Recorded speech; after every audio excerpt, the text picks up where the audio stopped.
In the 3 years since The Witness came out, I've read 2 different kinds of critical analysis about it. The first kind focuses mostly on the puzzle design, with a little attention paid to the way that the environment can be used as a clue to solve the puzzles. The second kind treats the game as one big waste of time, devoid of achievements, win states, or any kind of rewarding experience. The fallacy that most critics make in regards to The Witness is thinking that the game is trying to tell its story in the same way as any other piece of media. Traditional linear narratives have a beginning, middle, and end. Setup, development, and conclusion. Games don't have to be linear, but most games have linear narratives. And that's okay. Video games are a relatively new medium, and it can be scary to try and stray from safe conventions. In a Reddit AMA shortly after The Witness was released, the game's lead designer, Jonathan Blow, said the following when asked about his game's narrative. In fiction writing, there is this concept that you want every sentence to do more than one thing. You want to describe the setting and set the mood and introduce the character.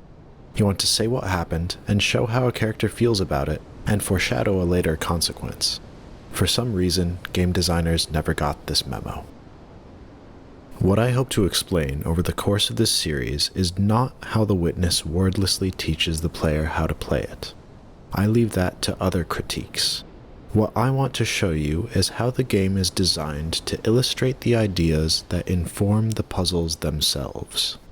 I want to show you how these puzzles all act as meditations on a range of human philosophies, and how they're all meant to bring you that much closer to the truth with a capital T, that is.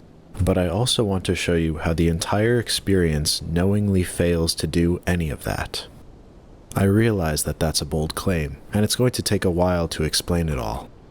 For instance, have you ever asked why each laser flashes a different color? And what about all those audio players scattered all over the island? And that's not to mention all the statues and the obelisks. And though every building and ruin seems long since abandoned, there's a feeling that someone was here just moments before you arrived. But paradoxically, there's the undeniable sense that this world is very aware of its own artificial nature. There's a lot to cover, so I'll start with something simple. I want to show you how The Witness uses its tutorial to walk us through the birth of human civilization.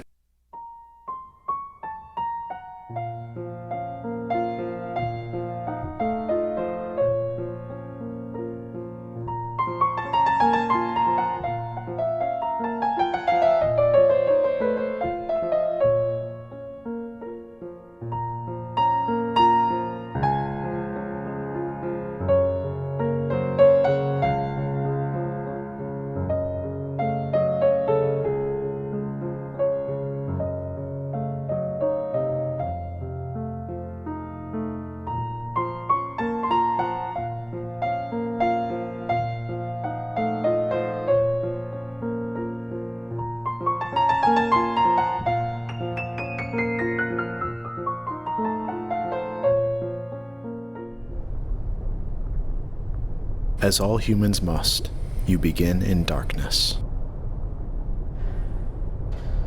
At the end of the tunnel, you're given your first opportunity. This panel is where you come to life.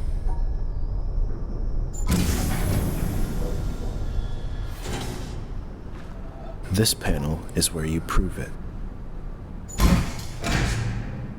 Finally, you are born into a world of infinite complexity and beauty. This is the fort. It's where you begin to learn how things work. It's peaceful, comfortable, and no one is making you leave. But there's a whole world beyond the gates of your new home.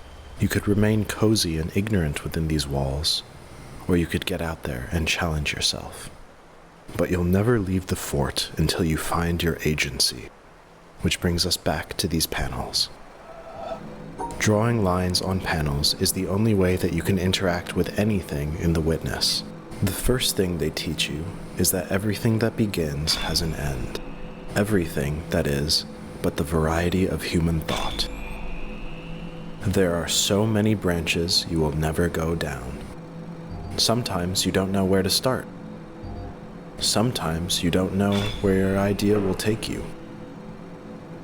But each idea connects to the next one, and so on, until before you know it, you can look back upon the sum of your knowledge and say, you've learned something. And once you've demonstrated that, the gate comes down, and out you go. This first taste of the world might be overwhelming. Luckily, there's a nice, clean path for you to follow, and you're armed with experience and puzzle-solving ability. The world can't be that much scarier, can it? Well, where do you go from here? If you're humanity, you walk around for a very long time trying to stay alive until you realize that growing and storing your food is much easier on your legs than hunting it across continents. And now that you have all this extra energy, you can build cities, economies, and social hierarchies, all to stay close to your food. The birth of agriculture was the birth of civilization as we know it. So maybe now you can see the significance of an agricultural yard placed so close to the beginning of your journey. But look at it. It's been a long time since anybody got any use out of it. The island and its people have long since moved on to greater achievements. But you're here now, and this abandoned farm plot still has a message to share with you. This area isn't just a tutorial for the structure of the rest of the game. It's your first example of the balance that the developers are trying to instill in you. The blue panels over by the cypress trees introduced the first complication. Black and white must be kept separate, and your maze must be cut into precise segments. When the panel's jumble of colors has been divided into manageable, unambiguous sections, you're done. The mazes have rules now, and these are only the first of many. In the dilapidated shed are some old green cathode ray tube displays. The special symbol in these mazes trace out the true path to follow, but only if you're perceptive enough to see it. This is the hexagon. Its presence in a maze dictates that your line must pass through it to deem your solution satisfactory. Their outdated appearance could suggest that these puzzles were some of the first designed, but I contend that their ancient appearance comes from the old idea they're meant to convey. Once agriculture became the hot new trend, humanity finally had some leisure time. Among other cool things, they began to think about the nature of their world and of their own consciousness. This began countless years of human experimentation and thought, passed down from parent to child. The witness, at least at this early stage, distills these varying philosophies into these two sets of panels. The blue panels represent the idea that the world must be defined in the most exact terms possible in order for anyone to understand it. The green panels show you that the path was always there. You just needed to learn how to see it. The blue panels deal with the shapes you can carve out of the panel, and the green puzzles are about the line you trace.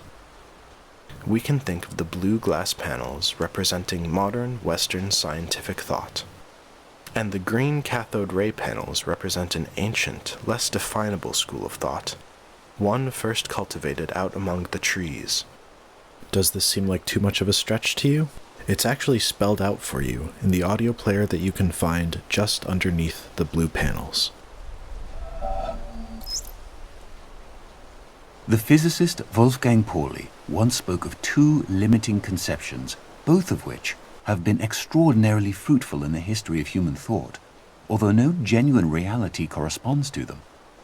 At one extreme is the idea of an objective world, pursuing its regular course in space and time independently of any kind of observing subject.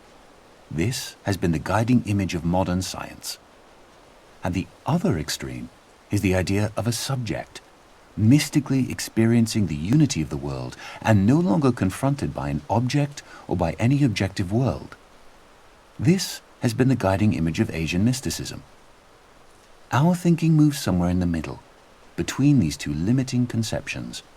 We should maintain the tension resulting from these two opposites. Werner Heisenberg, 1974. This quote, and the other quotes you'll find like it, aren't just pretentious philosophical musings.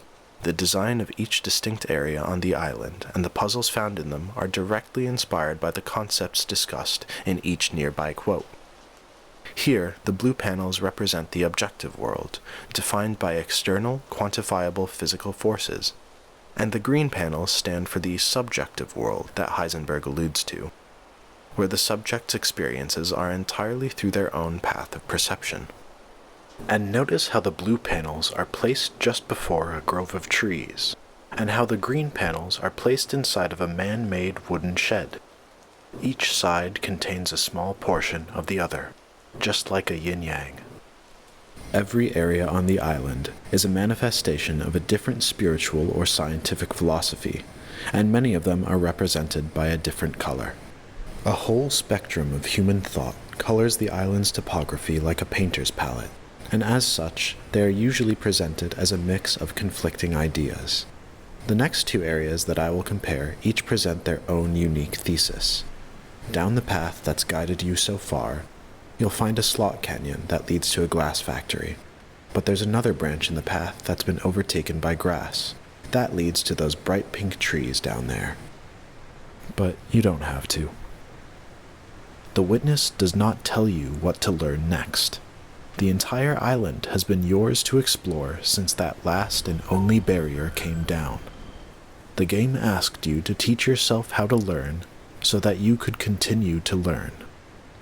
So, what next? The eternal question.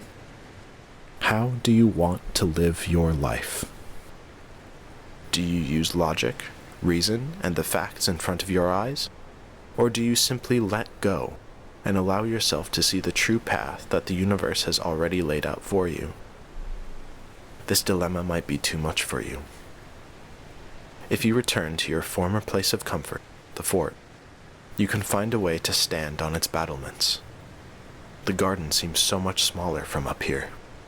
And atop the gate that once barred you, you'll find advice from Sir Arthur Eddington, an early 20th century astrophysicist. I am standing on the threshold about to enter a room. It is a complicated business. In the first place, I must shove against an atmosphere pressing with a force of 14 pounds on every square inch of my body. I must make sure of landing on a plank, traveling at 20 miles a second around the sun. A fraction of a second too early or too late, the plank would be miles away. I must do this whilst hanging from a round planet head outward into space and with a wind of ether blowing at no one knows how many miles a second through every interstice of my body. The plank has no solidity of substance. To step on it is like stepping on a swarm of flies. Verily, it is easier for a camel to pass through the eye of a needle than for a scientific man to pass through a door.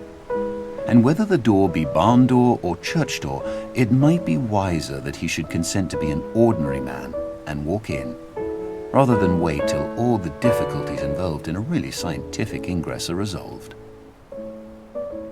Arthur Eddington, 1927. Or, in other words, stop being such a stick in the mud and get on with it.